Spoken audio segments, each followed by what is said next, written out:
single month for years now. And what I've seen is because my interest rates are so high, my principal has actually gone up over the last few years. Would you support allowing borrowers like me the ability to refinance for today's lower interest rates?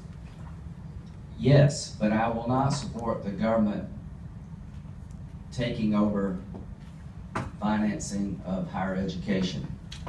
I will not do that. I will make grants and loans available as much as possible to those who are paying your student loan back. It's the best investment you'll ever make because the college degree will up your earnings compared to not having one. Pell Grants are being given to people who don't need them as much as others. So for every 1% increase in a Pell Grant, it's $100 million to the United States Treasury. What we're doing is being everything to everybody. If you make $200,000 a year in retirement, the federal government will pay you a $109 a month subsidy to pay for your Part D prescription drug premium.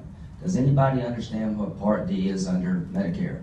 It's how you get your prescription drugs. Here's my answer to that problem.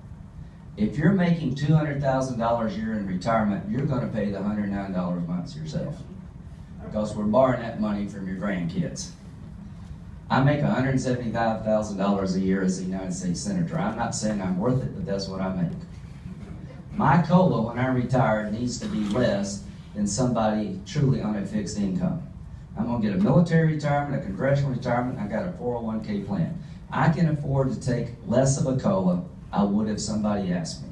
So when it comes to Pell Grants, the very first thing I do is I restructure them because I think we've let the income level rise beyond what it was intended for.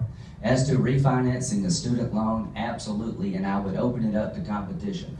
Rather than having the Department of Education being the only bank, I would allow more people to compete for student loan business because the more competition for your business, the better off you are. And I'm going to end with the middle class. Anybody here consider themselves in the middle class? How many of you feel that the middle class has been squeezed over the last 6.5 years? How many people